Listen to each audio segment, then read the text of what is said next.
Bem-vindos de volta ao canal. O vídeo de hoje é um pouco diferente daqueles que você está acostumado a ver aqui. Tem receita no final, por isso fique até o final do vídeo, mas é um vídeo que aborda um estilo de vida saudável, dando sequência à live que nós fizemos sobre alimentos ultraprocessados, onde o professor Ricardo, meu marido, falou sobre processos, sobre o ultraprocessamento de alimentos. Foi uma live muito interessante. Se você não assistiu, o link vai estar aqui na descrição do vídeo e nos cards também. E no vídeo de hoje vamos falar sobre frituras, que foi um assunto muito pedido depois da live. Durante a sessão de perguntas, perguntaram muito sobre o óleo, fritura, porque que eu não refogo o tempero em óleo, eu uso a água. E hoje você vai entender por quê. Eu vou fazer uma abertura e na sequência o professor Ricardo, meu marido, ele vai falar sobre os produtos tóxicos, cancerígenos gerados pela fritura e também sobre as transformações físico-químicas, já que ele é da área de química e também já trabalhou com processamento de alimentos. Vai ser bem interessante. No final tem umas receitas para você substituir frituras, então fica comigo até o final desse vídeo. Apesar de todo mundo saber que a fritura oferece riscos à saúde humana, os alimentos fritos são muito consumidos no Brasil e no mundo todo. E por que consumimos tanta fritura? A fritura, de fato, ela satisfaz, mas também engorda, maltrata seu coração e aumenta o risco de câncer. Esses dados são da Super Interessante de 2017.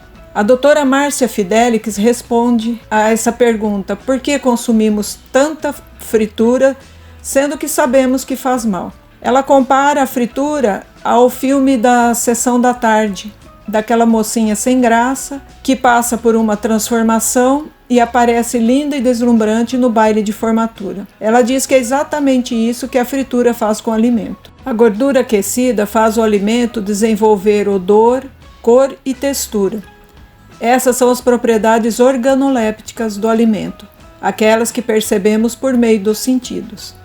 Isso faz com que as preparações fritas sejam mais atraentes. Quando passa de 170 graus centígrados, o óleo se incorpora ao alimento, realçando suas qualidades, como explica a doutora Márcia Fidelix. Pode reparar, mesmo alimentos congelados, esbranquiçados, sem graça, depois de fritos, ficam dourados, crocantes e com um cheiro que faz salivar. Mas nem tudo é só alegria. Depois a carruagem da Cinderela vira abóbora. E agora nós vamos ver as consequências do consumo das frituras. Estudos com óleo aquecidos por longos períodos, sob temperaturas extremamente elevadas, mostram que esses geram 56 produtos com mais de 400 compostos químicos diferentes.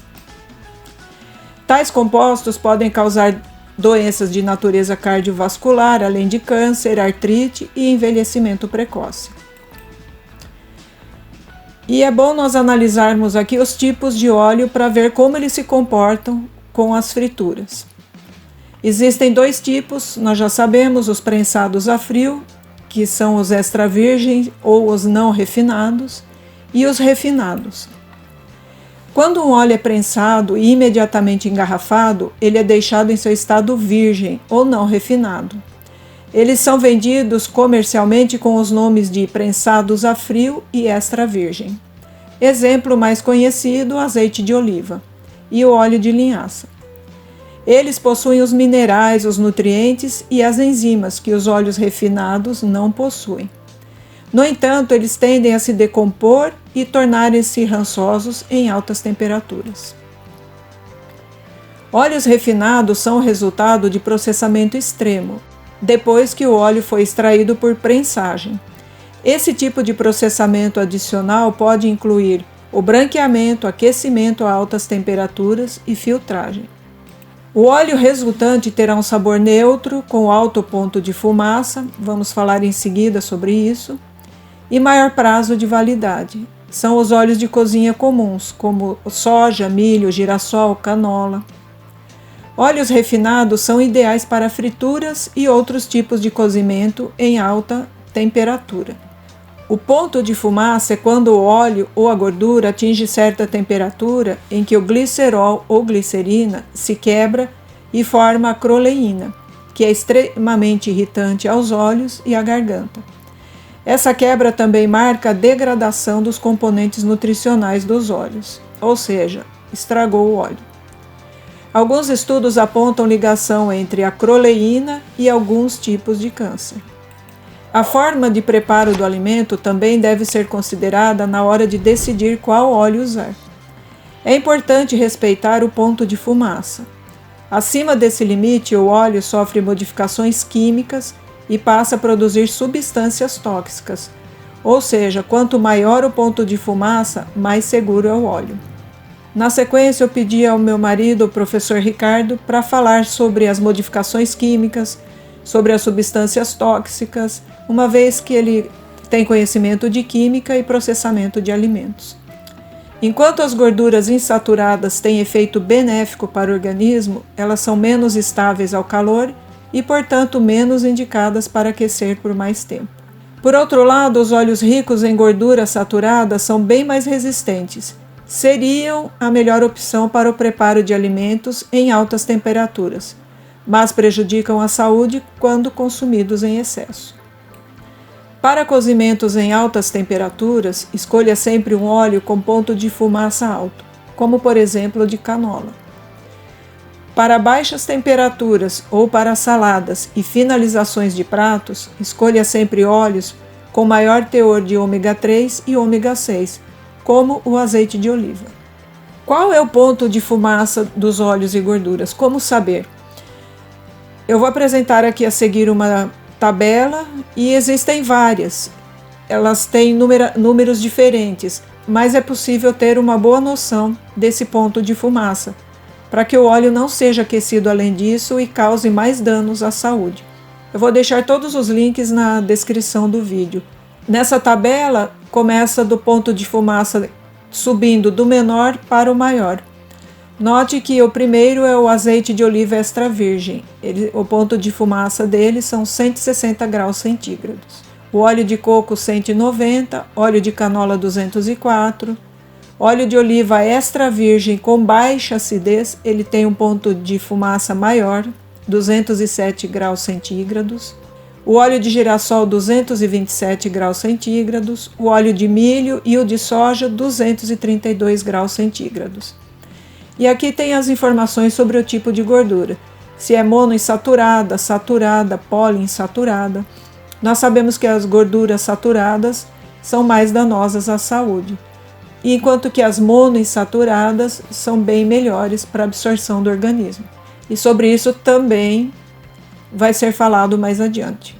Então é preciso analisar o perfil de cada óleo, observar o tipo de gordura na sua composição, se é saturada, insaturada, se tem gordura trans, que deve estar identificado na embalagem, e saber para que finalidade ele será utilizado e se suporta bem temperaturas altas, no caso das frituras. Um outro fator importante de ser falado é sobre a reutilização dos óleos. Sabe quando você faz aquela fritura por imersão, aquele monte de óleo, e aí você fica com dó de jogar o óleo fora e guarda a frigideira no forno para usar depois, outro dia? Por favor, não faça isso. Não é aconselhável de forma alguma. Um dos motivos é porque os restos de comida mudam o ponto de fumaça. E sim, sempre fica resíduo do que você fez na fritura. O alimento que você fritou, ele fica no óleo. E esses restos de comida alteram o ponto de fumaça. Dessa forma, é melhor usar o óleo uma única vez, mesmo que por um período maior do que em dias separados. E agora, para explicar melhor o processo de fritura, sobre esses produtos tóxicos como a acroleína, peróxidos, as alterações físicas e químicas, eu vou pedir para o meu esposo, o professor Ricardo, fazer a explicação e volto em seguida. Bem, a pergunta é: fritura faz mal? Parece uma pergunta redundante. Nós todos sabemos os efeitos da fritura sobre o nosso organismo. Nós fomos instruídos a respeito desses efeitos, mas vamos obter agora informações claras que demonstram a questão de fazer mal ou não à nossa saúde, à saúde humana. O primeiro fator é o seguinte: durante o processo de fritura, existe uma formação de uma série de compostos que, na verdade, são compostos comprovadamente nocivos para a nossa saúde. Produtos que são tóxicos, produtos que são cancerígenos, por exemplo, como a acroleína e os peróxidos. Os peróxidos são agentes oxidantes tóxicos. A acroleína, para nós termos uma noção, é encontrada no cigarro. É um composto comprovadamente cancerígeno, que é um subproduto do processo de fritura, quando você aquece o óleo, aquece a gordura a temperaturas mais ou menos elevadas. Além disso, as alterações físicas e químicas que acontecem quando nós usamos os óleos de fritura ainda podem levar à produção de outros compostos que são danosos, como, por exemplo, os aldeídos, acetonas, também de radicais livres e de ácidos graxos trans. Todos esses compostos eles são incorporados aos alimentos fritos e são também prejudiciais para a saúde humana. Os aldeídos eles são formados, por exemplo, quando nós queimamos o etanol nos nossos carros. E acetonas, e os radicais livres e ácidos graxos trans, cada um deles tem uma forma de prejudicar o nosso organismo, seja através de toxicidade, seja através de efeitos que vão causar câncer em determinadas partes, em determinados sistemas do nosso organismo. Portanto, todos eles são prejudiciais à saúde humana, são subprodutos do processo de fritura. Esses compostos, além disso, podem causar doenças de natureza cardiovascular, além do próprio câncer que nós já mencionamos, além de artrite, além também de provocar o envelhecimento precoce e, além disso, estudos diversos comprovam a influência da alimentação nos lipídios, a presença dos lipídios no nosso sangue. Os lipídios são chamados lipídios séricos. E também na evolução da aterosclerose, que é a deposição de gordura nas paredes das artérias, fechando então, diminuindo a luz dessas artérias, como se fossem tubulações que vão ficando entupidas. E outros estudos mostram a dificuldade de fazer com que a população melhore os seus hábitos alimentares, porque o consumo desses alimentos tende a viciar, tende a se tornar viciante. Falando mais diretamente, mais estritamente a respeito do câncer, ele é influenciado direta ou indiretamente pela qualidade e tipo do alimento que nós utilizamos. Portanto, nós estamos aqui já respondendo, além de tudo aquilo que já falamos, que a fritura faz mal. A fritura faz mal, sim. Outra coisa é que nós também influenciamos, além da qualidade e tipo do alimento, por exemplo, se nós utilizamos muita fritura, também o câncer ele é influenciado pelo emprego de métodos inadequados de preparo, porque o processo de fritura, de fritar os alimentos em óleo ou em gordura, ele é em si um processo inadequado de preparo de alimentos. Além disso, nós temos também a influência que é causada pelos métodos, pelas formas de conservação dos produtos alimentícios. O câncer também ele é demonstrado pela ciência epidemiológica ou a epidemiologia, que há uma associação entre gordura, o uso de gordura na nossa dieta, com o câncer de mama nas mulheres.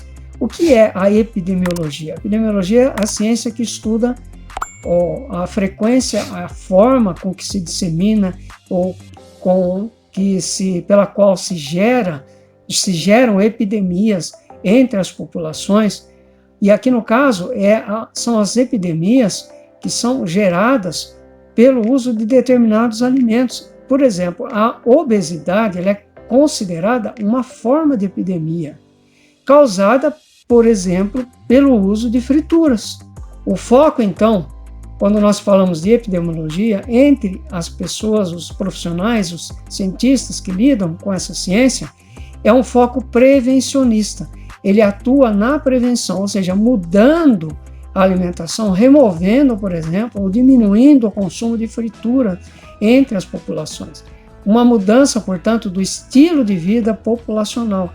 Os compostos que são formados pela oxidação de lipídios, possivelmente, indica um determinado estudo, eles inibem ou no mínimo retardam a ação de uma enzima que está presente no pâncreas, que é responsável pela quebra das gorduras, chamada lipase pancreática. E eles então inibem, ou pelo menos retardam a ação da enzima na hidrólise de triacilgliceróis não oxidados, fazendo com que aconteça uma diminuição da capacidade digestiva com o aumento dos compostos chamados compostos poliméricos. Ou seja, a ação da lipase pancreática sendo inibida faz com que haja um aumento dos compostos poliméricos. O que são esses compostos poliméricos? São compostos de grande peso molecular e para nós entendermos o que eles fazem no nosso organismo, eles são de difícil degradação, difícil digestão no nosso organismo, porque eles são compostos de cadeias grandes. Quimicamente falando, eles são difíceis de serem quebrados, exigem um processo digestivo muito mais trabalhoso pelo nosso organismo. Fazendo aqui então um esclarecimento, o que são os triacilgliceróis? São os famosos triglicéridos ou triglicerídeos. Essas três palavras são sinônimas. E a lipase pancreática é a enzima pancreática então que quebra a gordura, que tem a sua ação dificultada pela formação, pelo aumento dos compostos poliméricos resultantes da oxidação dos lipídios que estão presentes no óleo e nas gorduras. Os triglicerídeos são moléculas de glicerídeos que, por sua vez, são constituídas de 3 moléculas de ácidos graxos de gorduras que são ligadas a um glicerol. São os óleos, constituídos, por exemplo, pelos triglicerídeos insaturados, que são os óleos, e as gorduras, que são os triglicerídeos saturados.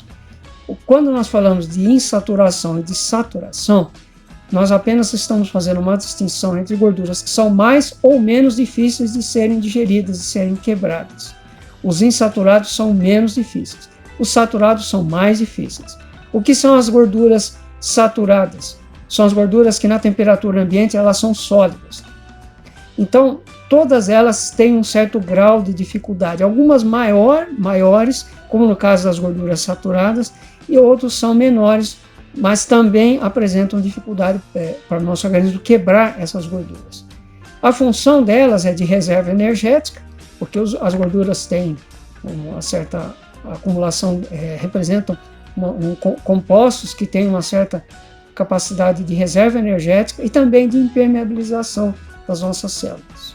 Outros estudos que foram feitos analisando o aquecimento de óleos por longos períodos e em temperaturas elevadas, demonstraram que os produtos que são resultantes desse aquecimento por longos períodos em temperaturas elevadas contêm mais de 50% de CPTs. O que são CPTs? São compostos polares totais. Nós vamos falar a respeito logo mais do que são esses CPTs. E esses teores elevados de CPTs provocaram severas irritações do trato gastrointestinal, provocaram diarreia, provocaram redução do crescimento e até mesmo, em alguns casos, provocaram morte de animais, de ratos de laboratório. Os compostos polares totais, eles são compostos usados, são analisados para se monitorar o grau de degradação de óleos e gorduras utilizados em fritura e são um indicativo do momento de descartar e substituir o óleo de fritura, apontando se ele ainda está ou não em condições de ser usado para o consumo. O tipo de ácido graxo oferecido na nossa dieta, ele pode levar ao aumento de gordura no tecido adiposo humano, ou seja, faz com que as pessoas engordem e, consequentemente, ganhem peso, o peso corporal aumente e ainda, em consequência, trazem o desenvolvimento de doenças crônicas não transmissíveis. Felizmente não são transmissíveis, porém são doenças crônicas, doenças de longa duração. Já os ácidos graxos saturados, entre estes tipos de ácidos graxos, nós temos os saturados, são mais prejudiciais ainda do que os insaturados, eles tendem a elevar o colesterol sanguíneo, o colesterol sérico, que é detectado no sangue, em todas as frações de lipoproteínas, que são as proteínas que estão associadas com as gorduras no sangue humano. Já os ácidos graxos trans, eles têm um efeito semelhante aos dos ácidos graxos saturados. Então, tanto um como o outro, tanto um tipo de ácido graxo como o outro, são incluídos entre fatores ou como fatores dietéticos de risco para doenças cardiovasculares. Os compostos formados pela decomposição dos ácidos graxos insaturados durante o processo de fritura afetam a disponibilidade de compostos variados que são produzidos pelo nosso organismo, que vão participar de vários mecanismos. Por exemplo, o mecanismo de regulação da pressão arterial, monitoramento, aliás, o controle, a frequência cardíaca, o controle da frequência cardíaca. Depois, a resposta imunológica, ou seja, diminui a capacidade de imunização, de imunidade do nosso organismo frente ao ataque de agentes nocivos ao nosso organismo, de antígenos, que são, por exemplo, bactérias, que são vírus, que nos atacam todos os dias. Também atuam interferindo os processos de coagulação sanguínea, porque as gorduras elas tendem a atrapalhar, a diminuir, a interferir negativamente na coagulação do nosso sangue. E também interferem ainda no funcionamento do sistema nervoso central. Assim, além dos efeitos maléficos dos compostos de degradação do óleo, conforme nós vimos aqui, também eles diminuem os efeitos benéficos, ou seja, uma forma indireta de prejudicar a nossa saúde através da diminuição dos efeitos benéficos, porque os ácidos graxos essenciais presentes em alguns óleos são prejudicados, há uma interferência na ação desses ácidos graxos essenciais. E também ocorre a destruição das vitaminas que são solúveis em gorduras, porque há um processo de autooxidação dos triglicérides que estão presentes nos ácidos graxos insaturados. Ou seja, há um processo de oxidação espontânea, de oxidação por eles mesmos, das próprias moléculas de triglicérides que estão presentes nos ácidos graxos insaturados, uma oxidação espontânea. Portanto, acreditamos que a pergunta, a fritura faz mal, já está satisfatoriamente respondida, não é mesmo? O que fazer, então, para melhorar a qualidade da nossa dieta? Isso é o que nós vamos ver a seguir. Uma boa opção é trocar as frituras pelos grelhados. Assim, os nutrientes dos alimentos são preservados, o que não acontece com as frituras. Outra opção muito boa é preparar os alimentos assados, ao invés de fritos. Bem preparados, os vegetais assados são macios, saborosos, com bordas crocantes e caramelizadas. Eu vou deixar aqui 3 dicas para fazer os melhores vegetais assados. Essas dicas vão te ajudar a prepará-los perfeitamente sempre. A primeira dica é azeite, sal e temperos. Esses itens farão com que qualquer vegetal assado tenha um sabor incrível, pode acreditar. A segunda dica é corte o vegetal em pedaços do mesmo tamanho, para que assem por igual. Você não quer que pedaços pequenos queimem antes que os maiores estejam macios. E terceira dica, espalhe-os na assadeira. Se seus vegetais ficarem amontoados na assadeira, eles vão cozinhar no forno e não ficarão dourados e crocantes. Na sequência aqui trago 4 receitas de assados para você testar e se deliciar. A primeira é brócolis assados, seguindo aquelas 3 dicas que eu falei anteriormente. Vocês vão ver que o preparo das 4 receitas é muito parecido. Couve de Bruxelas assadas. Aqui muda um pouco o tempero, variações que você pode fazer para incrementar. Abóbora assada. Essa aqui é a abóbora de pescoço ou abóbora paulista. E couve-flor assada, que fica maravilhosa. Ficam então essas dicas para você ter uma opção de se alimentar melhor. A bibliografia vai estar disponível na descrição do vídeo, como já falei anteriormente. Eu espero que você tenha gostado, que te ajude a ter um estilo de vida mais saudável. Se você gostou, compartilhe esse vídeo com seus amigos. Se você ainda não é inscrito no canal, inscreva-se. Ative o sininho porque toda semana tem novidades aqui. Muito obrigada por ter assistido ao vídeo, por estar aqui. Um grande abraço e até a próxima.